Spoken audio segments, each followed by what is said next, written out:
Okay, it's time for some Dirt Rally live. Dirt Rally PvP live. We're going to give it a go. I tried some last night, had a bit of a blast on it. It's pretty good fun, but now it's time to do it in the day while streaming live. Now I've got the everything set up. Hopefully the YouTube's has the right quality settings. We're trying out 60 FPS, so we're going for that. We're going all in with all 60 frames per second. Probably won't even work, but we've tried it. But here we go, straight into the game. Now, Dirt Rally's PvP mode only just came out last week, I believe. And what this introduces is the ability to race against other people online. So what you do is you load up the game. It's already updated because of the wonderful amazingness that is Steam's auto-update. And the game will be updated and will go into career. For some reason, CodeMasters like a confusing menu, but that's just how they do it, and the mouse isn't supported yet. That's just how CodeMasters do it. As I say, I don't think they've got any mice in their studio. They just use keyboards. So I'm using a little mini keyboard, but you've got to go into the championship. You've got to go into the career mode, and then you go into PvP events. Now, you've got the choice of championship playlist or online custom championship. Now, you can do online custom championship, which lets you set one up yourself, and you can invite friends through Steam, which is quite nice. You load up your Steam friends list, you can just invite someone to the game, which is pretty good if you create your own one. Or you can do quick join, which just chucks you in, throws you straight into a server with no choice. It's like arriving at a theme park and just being on a roller coaster without picking which one.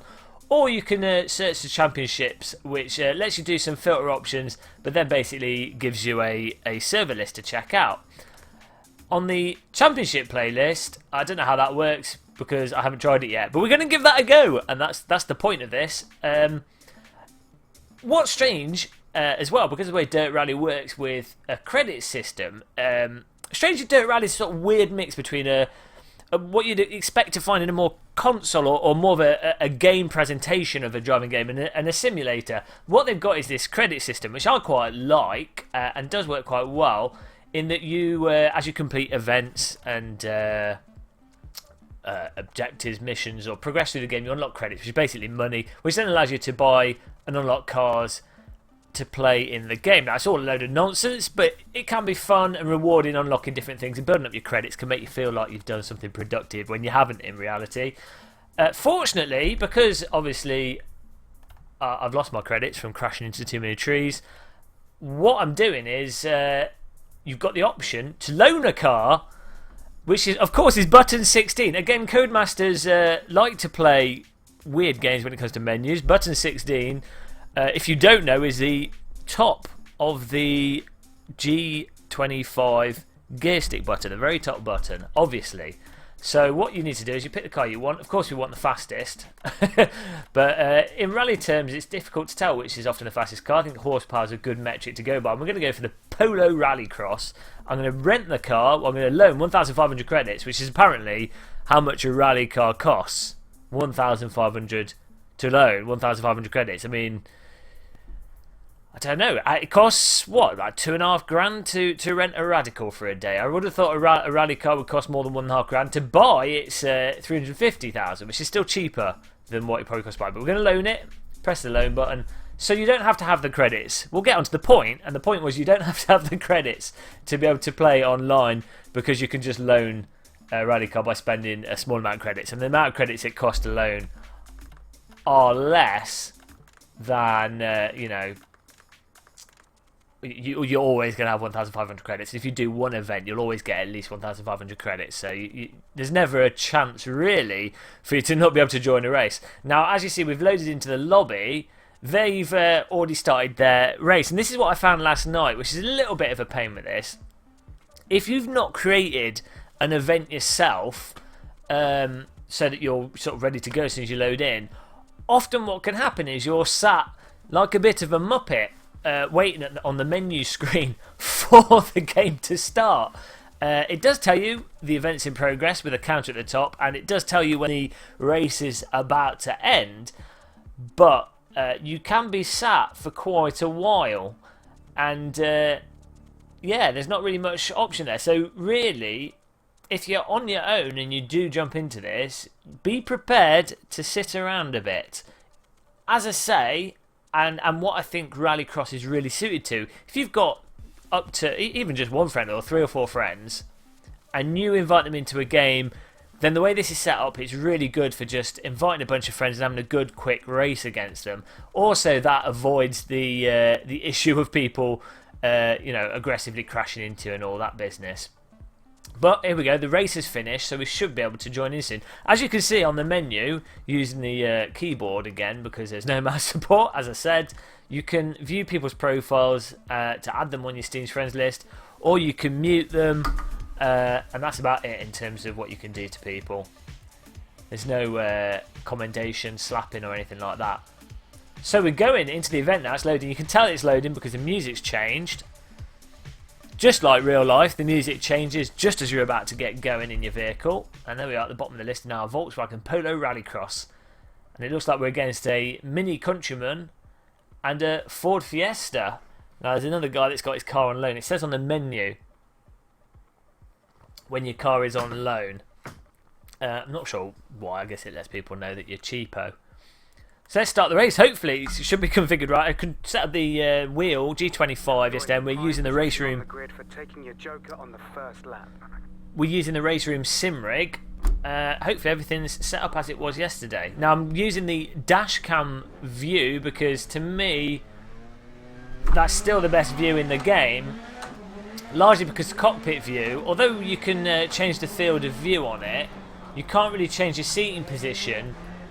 And also you can't fix the steering wheel, in that the steering wheel in game is all smoothed out, laggy, and doesn't represent your real steering wheel's position, so it can be really off-putting. We'll go around this corner. As you see, I'm really slow. But aside from that, what you'll notice is the netcode is actually really solid. The car's not lagging around at all. They look really smooth. So CodeMasters have done a really good job on having it so that it's just solid netcode. The cars don't warp around and look very position planted and realistic in a temporal sense. What I have found as well is that you can have a good bit of car contact and it doesn't fling you off the road, nothing crazy happens with you going inside of the other vehicles. So again, they've done a really fantastic job on the netcode. Now we took the Joker lap first, but it doesn't seem to have much of an advantage. We'll try not to drive into this guy. I'll just drive close to him, keep it smooth. But the way Rallycross works, you have to do at least one Joker lap, but if you cut the track and the game picks up on you cutting the track, you either get a time penalty, which I'm not sure is fully working at the moment, because I've seen people cut the track ridiculously and get away with it, or instead... Oh, punch him a tyre. Or instead of a time penalty, sometimes you get told to do your Joker again. Whoa, car handling absolutely bananas as I shoulder my microphone out of the way. We've lost control there. Damage, as you can see, is very much on. I've absolutely knackered my car. And as you can see by the white arrow that's pointing down, that's a sort of indicator as to where other people are. So there you go, there's a guy that was behind me. So you get an idea if there's cars around you without having to use mirrors or looking. I haven't tried this with the DK2 actually to see see how that works. With the DK2 in rally games, you get a lot better awareness and the ability to look around. I think that would really help, but we've not tried that. As I say, Windows 10 not quite working with the DK2 at this point in time. And before we start using VR again, it's probably going to wait till like the consumer headsets come out. But that was the first event. We came third, I believe, and as you see, after the event finishes, it kicks you out. You get a score on the right hand side. I think this is reset because that was the last event in a couple of events as we joined mid-session. But as you go through the events, it gives you a as you complete the events, it gives you a score on the right hand side, and they tally up, and that allows you to sort of track your progress. It's not just a case of winning one race, it's like a continual thing. Just checking the chat room.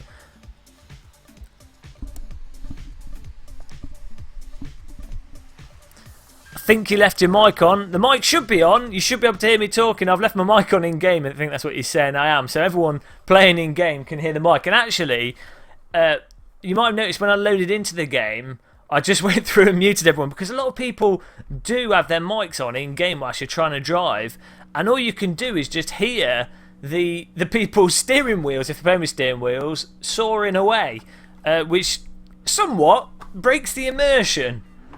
Okay, don't know this track, but we're going for it. Traffic lights are green and it's go, go, go. Still need to learn these tracks. Oh, we're going to do the Joker. I know this track actually. Going to start off with the Joker. Now, in terms of the handling in Dirt Rally, it's a bit, in my opinion, it's a little bit funky. Now, I think it's really fun, and I think the cars are really dynamic. I love how they sort of move around. Maybe this is a user issue, but what's come more apparent from racing online is that I seem to be really, really slow in ways that are unexpected. And a lot of that seems to come down to the nature of the grip in Dirt Rally is really ambiguous. Not just because the road surfaces are different, so obviously you'd expect different surfaces. I'm going to take the Joker twice for no reason. Obviously you'd expect... You get told off by my pit crew for doing that. You'd expect different surfaces to have different grip levels. It's not that I'm talking about, but it's the way in which the car loses grip. Sort of seems rather non-linear, and it can be quite tricky to get the back end of the car out on the throttle. The car tends to just move as a body. Maybe that's a setup thing I need to change, brake biases and tweak the car setups. So that'd be interesting to see. But as a result of how it handles, or my perception of it handling, I seem to be strangely slow. And people with... I'm going to do the Joker again. There's a right-hand turn there. People playing with game controllers, and when I was playing this with a game controller, in some ways, using an Xbox 360 pad actually makes the game easier to play, because it favours this sort of pokey style of driving, which seems to be a fast way to drive. Now, outside of the handling, as you know, the sounds in Dirt Rally, absolutely fantastic, and that carries across in the PvP, because you've got the different road surfaces. You can hear the other cars driving next to you, and that's really, really immersive. And I love the job they've done with the engine sounds in this game, and the tyre skid sounds, and all the little details are just really nicely done with the audio. And graphically, oh, we're going totally wide there. Somehow we're still second. I don't know what's going on there. Graphically, there's absolutely no complaints. And with the PvP, it's carried across again in that the PvP tracks, or the Rallycross tracks, all look fantastic. And the smoke, what's really nice is when you're driving behind someone, I say smoke, the dust kicked off the rear wheels. There's Boris behind us. Petr Makoros from... Is that Russia or Poland? I'm terrible with flags. The dust coming off the back of the tyres, again, looks absolutely superb. And sometimes you get really low visibility, which just introduces sort of... It's a nice mechanic and interesting way. An interesting thing to confront as a driver, not being able to see anything. It's sort of like driving through a foggy day at 150 miles an hour in a ridiculous 600 horsepower rally car with other cars either side of you. It's just exciting. And I think that's the thing with Dirt Rally. Regardless of if you think it's realistic or arcade or whatever you want to call it, I think it's really fun. And as I say, the PvP carries that across. Let's check the chat room. Matthew Coleman says, I think I'm going to sell my DK2. Elite Dangerous has stopped supporting it until CV1 release. This doesn't work too well with it, and has stopped playing the iRacing. Yeah, well, that's the thing. I think we're sort of in that transition point, as I said, from moving from the developer devices to the consumer devices. So if you bought a DK2 for playing games with, which they did advise you, not to buy it for that, but if you're not a developer, then yeah, it's probably a good point in time to sell your DK2 whilst it still wears something, so that you're ready for the Vive and the Consumer Rift, both of which look absolutely stunning and really exciting to play. I can't wait for them to come out. We're going to go for another race. Service area. You would have seen actually the points on the right hand side. I was too busy nattering about the chat room. And onto race number 2. And thing is, you'll notice we loaded this game up straight away on a live stream. No fiddling. And we're in a multiplayer race with people immediately.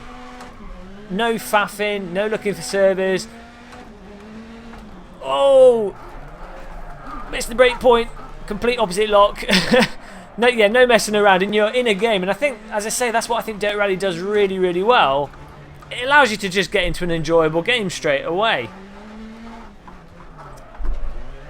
Oh, and if you've got a bunch of friends with this and you just want to race online with them in Rallycross, it's even faster and even more seamless. Whoa!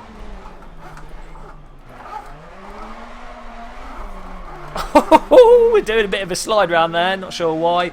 I'm not driving smoother. You know, it's got 4-wheel drive. You've got plenty of power. Let's do the Joker. Oh! So you might as well slide around every corner. That's another thing actually with the Dirt Rally handling. It almost appears to me as if when you use the handbrake, it's as if it's a separate physics model in some regards. Now, obviously, if you're locking the rear wheels and the rear is flying out, you would expect the car to handle drastically different from if you've just transferred the weight across. But, as I say, it's just another aspect that just seems a little bit skew-iff to me. But that's my opinion, and it's probably wrong. Well, as I get rear-ended, whoa! Look at the fog, dust. Don't know what I'm calling dust fog. Same effect, can't see anything. Oi! Really satisfying, just applying so much counter steer. One hand on the gear stick, which I'm using as a handbrake. G25 has a sequential mode, of course. The G27 doesn't, and the new G29, or God knows what Logitech have decided to call it, doesn't even come with a gear stick. You have to buy that separate, and I think it's the same as the G25 and G27, and I've missed the corner. Let's see what happens. There you go. I've just killed someone. It's all okay. So, as you see, for cutting the corner there, I get a message from my radio guy saying that I might get a time penalty. Inevitably, I will get a time penalty because it was a horrendous track cut. And you'll have noticed the car in front when I drove into him, which I'm very sorry, but you'll notice he ghosted off, and when you rotate, your car goes sort of semi-transparent, allowing people to have accidents and not completely block the racetrack or not cause absolute carnage. Same as if you go reverse around the track, it won't. There won't be a possibility for someone to troll everyone by driving reverse around the track, because they'll get kicked from the game automatically after a couple of, I think it's like 10-15 seconds of driving reverse, and they also get ghosted. So it's a bit like a race room racing experience in that regard, where they've again done some really good sort of compromises in realism to make it a more accessible and enjoyable game. I double check the chat room. We see I've got 20 points actually there. Let's not forget the points on the right hand side. You see my point standing currently appalling.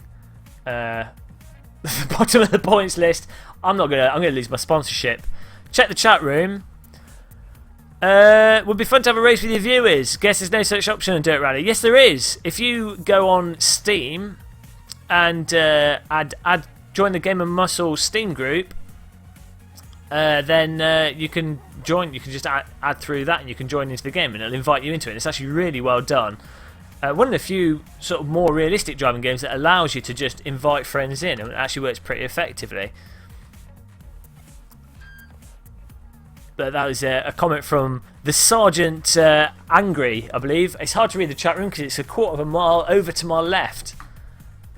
We need a chat room screen. Off to event 3 of 3. I think this will be the last event, and then we'll wrap this stream PvP introduction review session up. Let's go into the race. Of course, you can set up your vehicle. Oh, we've got 16 seconds to set the vehicle. We should have looked at that. Let's change the brake bars. Oh, see, I need to go through this and fiddle with it and see how much effect it has, because that's something we haven't done with Dirt Rally yet. But that could be a way to make the car more to my liking in its handling, or just see what effect the setups have, because you'll find in some driving simulators or driving games, the setups don't make any difference, and in other ones they make a massive difference. So, handbrake on, launch. Well, he was off like a pocket rocket. Whoa, don't want to drive into the back of him. Brake a bit early. You see with this, what's really nice with the surfaces in Dirt Rally, especially comes into effect with this Rallycross, you notice on the right hand side of that corner there's a bit of tarmac section. Obviously, tarmac, for those of you that don't know, has more grip than dirt, and so because of the way they've set that corner up with the tarmac on the inside, you get the choice of taking the inside line, which in rally isn't always the fastest line, because you might have an advantage of throwing your car in, but using the tarmac section to, well, get on the gas sooner and put the power down, or like this, take the outside, maybe dip up your wheel on the inside a bit, and then take a different line through the corner. And if you've got two cars side by side, it just lends itself to quite dynamic and interesting racing. Look at this, we're on fire. We're in first place. Absolutely incredible. Well, the competitors are probably drunk, so to be fair, I did drug their meals before the race, but you know, all's fair in Rallycross as long as your sponsors don't find out. Oh, that's an interesting point. I fiddled with the force feedback a bit, and actually what I've done is turn down pretty much every force feedback setting apart from the very top one. Forgotten what it's called. Sorry about that. Oh, got to do the Joker, otherwise I get into trouble. That's probably why we're so far ahead. But by turning pretty much all the other force feedback settings down, I found you get much more direct force feedback, or more useful force feedback, in that it's pretty much almost entirely self-aligning torque, which is what you really need to be able to pull the car back in, rather than effects that give you a sense of road texture. Though I can still feel road texture and what the car is doing over the bumps and the loading of the car. Let's do the Joker. And I have to say, actually, the force feedback in Dirt Rally is actually really nicely done. Oh, there we go. So we were behind, so we hadn't done the Joker.